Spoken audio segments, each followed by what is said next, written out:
আসসালামু আলাইকুম। গত কয়েকদিন আগে আমরা একটা হাউস তৈরি করেছিলাম মাছ ছাড়ার জন্য। মূলত এটার মধ্যে আমরা মাছ ছাড়ার জন্য হাউসটা তৈরি করিনি, এটা তৈরি করেছিলাম সাইলেজ তৈরি করার জন্য বা সাইলেজ বানানোর জন্য। যেহেতু এই মৌসুমে আমরা সাইলেজ তৈরি করব না, তাই এটার মধ্যে মাছ ছেড়ে এক্সপেরিমেন্ট হিসেবে আমরা কিছু মাছ চাষ করেছিলাম। আমরা পরীক্ষামূলকভাবে এই হাউসের মধ্যে অক্সিজেন ছাড়া কিছু মাছ ছেড়ে দেখেছিলাম যে ওই মাছগুলি বাঁচে কিনা। যদি মাছগুলি বাঁচে, পরবর্তীতে আমরা এটার মধ্যে বাণিজ্যিকভাবে মাছ চাষ শুরু করবো ইনশাআল্লাহ। তো আমরা গত কয়েকদিন যাবত এটার মধ্যে মাছ দিয়ে দেখেছি মাছগুলি খুব ভালোভাবে সার্ভাইভ করতে পারে, এটার মধ্যে আলাদাভাবে কোনো অক্সিজেন দেওয়ার প্রয়োজন পড়ে না। তাই এখন আমাদেরকে যেটা করতে হবে সেটা হচ্ছে এই হাউসের মধ্যে আমরা কিছু কই মাছ ছাড়বো, এর পাশাপাশি আমাদের বড় পুকুরের জন্য কিছু চিতল মাছ আমরা নিয়ে আসবো আজকে ইনশাআল্লাহ। মাছগুলি যশোর থেকে আসবে, আমরা দুপুরে খাওয়া দাওয়া করি নাই, তাই মাছগুলি আসতে আসতে মানে মাছের গাড়িটা আসতে আসতে আমরা খাওয়া দাওয়া সেরে নিলাম এখান থেকে। এরপরে গাড়িটা আসার পর এখান থেকে মাছগুলি নিয়ে আমরা আমাদের খামারে চলে যাব, সেখানে আমরা এই মাছগুলিকে ছেড়ে দেবো ইনশাআল্লাহ। মাছগুলিকে বাসের বক্সের মধ্যে অক্সিজেন দিয়ে পাঠানো হয়েছে, এটা সুন্দরভাবে এসেছে, কোনো সমস্যা হয়নি। কিন্তু আকাশে প্রচুর পরিমাণে মেঘ, আমাদের খুব দ্রুত এখান থেকে এই মাছগুলিকে নিয়ে খামারে চলে যেতে হবে। তো আমরা রওনা দেওয়ার পর দেখলাম যে আকাশে প্রচুর পরিমাণে মেঘ, আকাশ একেবারে কালো হয়ে গিয়েছে, যে কোনো মুহূর্তে প্রচন্ড পরিমাণে বৃষ্টি হতে পারে। তো আমরা বলতে বলতেই দেখলাম যে মুষলধারে বৃষ্টি শুরু হলো এবং আমরা অপেক্ষা করতে থাকলাম বৃষ্টিটা কখন কমবে। বৃষ্টি কমার সাথে সাথে আমরা মাছগুলিকে নিয়ে আমাদের হাউজের কাছে চলে এসেছি। এখন মূলত এটার মধ্যে আমরা ছেড়ে দেবো ইনশাআল্লাহ। তার আগে আমরা হাউজের থেকে পানি নিয়ে সেই পানির মধ্যে মাছগুলিকে আগে ছাড়বো, তারপর মাছগুলি দেখবো সুস্থ আছে কিনা। যদি সুস্থ থাকে তাহলে আমরা মাছগুলিকে দ্রুত হাউজের মধ্যে ছেড়ে দেবো। এখন যে অক্সিজেন দেওয়া ব্যাগটা আমরা খুলছি, এটার মধ্যে রয়েছে মূলত চিতল মাছ। আমরা 30টার মতো চিতল মাছ অর্ডার দিয়েছিলাম এবং এই চিতল মাছগুলি আমরা আমাদের বড় পুকুরের জন্য অর্ডার দিয়েছি, এখানে আমরা ছেড়ে দেবো ইনশাআল্লাহ।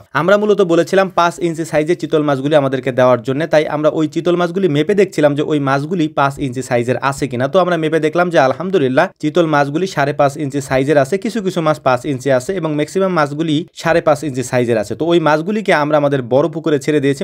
মোট এখানে 30টার মতো চিতল মাছ ছিল, এই 30টা মাছ আমরা আমাদের বড় পুকুরে ছেড়ে দিয়েছি। তারপর এখন যে অক্সিজেন দেওয়া ব্যাগটা আমরা খুলছি, এইটার মধ্যে মূলত হচ্ছে ভিয়েতনামি কই, যে 1000 কই মাছের আমরা অর্ডার দিয়েছিলাম 1 ইঞ্চি বা 1.5 ইঞ্চি সাইজের, ওই কই মাছটা এই ব্যাগের মধ্যে রয়েছে। এই মাছগুলি আলহামদুলিল্লাহ মোটামুটি সুস্থ আছে, কয়েকটা মাছ যদিও মারা গিয়েছে, বাকি মাছগুলি আলহামদুলিল্লাহ সুস্থ আছে। তাই আমরা এই পানির মধ্যে এই মাছগুলিকে ছেড়ে আগে এখানে পরীক্ষা করতেছিলাম যে মাছগুলি এখানে সার্ভাইভ করতে পারে কিনা। এরপর মূলত মাছগুলিকে আমরা আমাদের হাউজের মধ্যে ছেড়ে দেবো। এরপর এখান থেকে আমরা যে কচুরিগুলি ছিল এর মধ্যে আমরা দিয়েছিলাম, সেগুলিকে এখান থেকে উঠিয়ে ফেলবো, কারণ আমাদেরকে নিয়মিত খাবার দিতে হবে। তো মাছগুলিকে ছেড়ে দেওয়ার পর গুরুত্বপূর্ণ আমাদের আরো একটা কাজ রয়েছে, সেই কাজটা হচ্ছে একটা ফ্রেম তৈরি করে উপরে আমরা একটা নেট দিয়ে দিব, যাতে করে এই নিচে পাতা না পড়ে। যেহেতু উপরে গাছ রয়েছে তাই প্রচুর পরিমাণে পাতা উপর থেকে নিচে পড়ে, এই পাতাগুলি পড়লে মানে পানির ভিতরে গ্যাস তৈরি হতে পারে, যে কারণে মূলত আমরা ওই পাতাগুলি যাতে না পড়ে এই জন্য একটা ফ্রেম তৈরি করে ওই ফ্রেমের মধ্যে আমরা নেট লাগিয়ে দিয়েছি, যাতে করে সুন্দর মতো ওই পাতাগুলি এটার উপরে পড়ে, একেবারে পানির নিচে না পড়ে। তো আলহামদুলিল্লাহ এটা খুব সুন্দর করে সেট করার পর আমরা কৃত্রিমভাবে অক্সিজেন তৈরি করার জন্য একটা মোটর দিয়ে এটার মধ্যে সেট করে রেখে দিয়েছি। যদিও এটা লাগে না,